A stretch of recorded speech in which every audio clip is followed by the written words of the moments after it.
to this special show, Breaking Bad Debt. We've been speaking with a gallery of experts in people who have handled bad loans in the past. I have with me Usha Thorat, former Deputy Governor of the Reserve Bank of India, G. Padmanabhan, former Executive Director of the Reserve Bank and currently Chairman Bank of India, Behram Vakil, Managing Partner at AZB, and someone who has contributed significantly to the bankruptcy code. Since we have just about a few more minutes to get your thoughts on, Mr. Padmanabhan, just design the committee for us. Who should the committee be? Someone currently serving in RBI, and what should be their first task? Well, I think if we take off from what Mrs. Thorat suggested, saying that there must be two levels of committees, the Apex committee, a smaller number of people, maybe consisting of a judge, a fairly senior judge, and it must be a central banker. I would prefer probably not a person who is currently there, and then one of the senior commercial bankers. Whether the Ministry of Finance officials will have to be included or not, I think 3 or 4 wouldn't make a difference. I mean, they lay down the broad contours of the policy. Then if you come down the other operational people who are actually going to be taking decisions, and beyond laying down policy, I don't think the cases should be going to them at all. So if you are talking about the other members, these members should have people from different walks of life, like your resolution expert, sector-specific expert, bankers, because that is where you actually, people who have the feel for the sector, feel for the accounts, feel for the problems are coming to a resolution. That's important. I think otherwise we would just lose the plot. Okay. Behram, what's your sense? Taking off from what Mr. Padmanabhan is saying, is this how you would design the committees?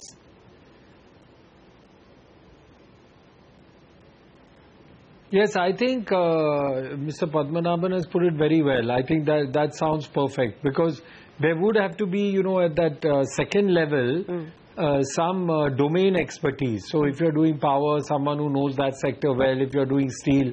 So yeah, I think that sounds perfect to me. So what would the JLF, how do you visualize? The senior committee, like Mrs. Thorat says, sets up rules on what will be considered sustainable, what will be considered unsustainable, how many years forward will the cash be taken, some principles.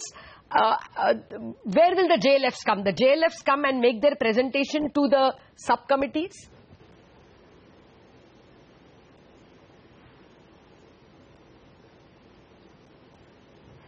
Behram?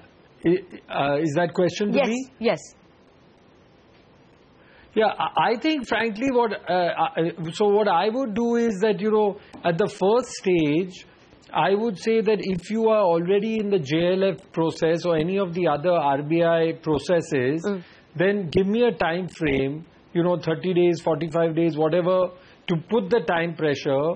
And if you can get it done under that route, well and good. If you cannot, then you come back to us and we look at the next alternative. Okay.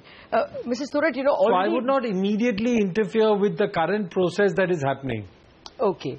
Well, you know, the current process is at the moment in a bit of a paralysis, because they want to know what is the RBI process. So actually nothing is happening at the moment. Also, you know, there is the S4A, there is SDR, and there is the old corporate debt restructuring, which bankers want tweaked, because there are several things which don't fall in any bucket. And the CDR doesn't allow you more than 10% debt to equity. The SDR allows debt to equity or insists on 51% equity. The S4A says so much of sustainable debt need not be provided for, whereas CDR says everything has to be provided for. So what should the first committee do? I think the very fact that there are so many, you know, different kinds of instructions shows how complicated the whole issue is. It's not as simple. But I do feel the first job of the Apex committee would be to actually look at the existing guidelines and tweak them. And if necessary, tweak them, because a lot of tweaking has happened simply because of the feedback received. But I do feel that it's not a problem of decision making, is not a problem with the guidelines. There are two things which are actually stopping decision making. See, the banks, to make the kind of provisions required for the kind of haircuts that are being asked for, would find it very difficult, and that could be stopping their decision making. The other is, of course, the fear. So I feel these are the two things in my view, the Apex committee, if it is going to lay down a boundary, when I say boundary for period of restructuring, period for discussing viability, it's also boundary for haircuts. Because if it's going to be 80%, 90%, any unit can become viable. So I think it's important for that committee to really look at, okay, are you really going to be pushing for such a large haircut? Then isn't it better then to take it through the insolvency? And insolvency also has a going concern resolution. So I think we should not be again giving a chance to promoters to just be able to take the system for a ride. I feel very strongly about that. Okay. Well, Mr. Padmanabhan, is there a possibility, or in fact a very good likelihood, that actually at the end of this process, banks will bleed more? Because some of them will inevitably be sent within the year itself to insolvency. Gas-based power, for instance. So at the end of it, more red on the balance sheet possibly. It all depends upon the accounts which get picked up. It all depends upon the provision that the banks are already holding for these accounts.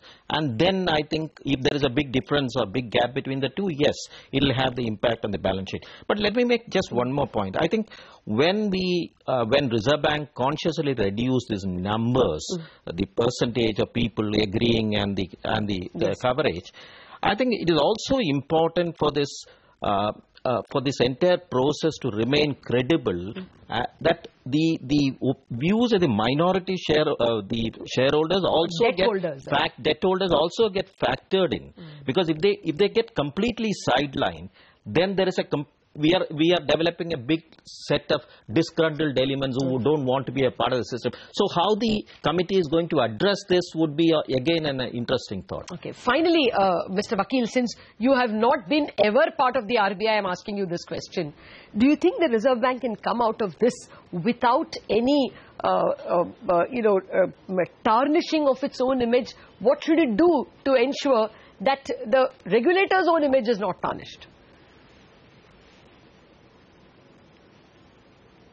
Well, I mean, it has gone through many extremely complicated and difficult problems, has fantastic experience and capability. So yes, I am confident that they will be able to achieve that.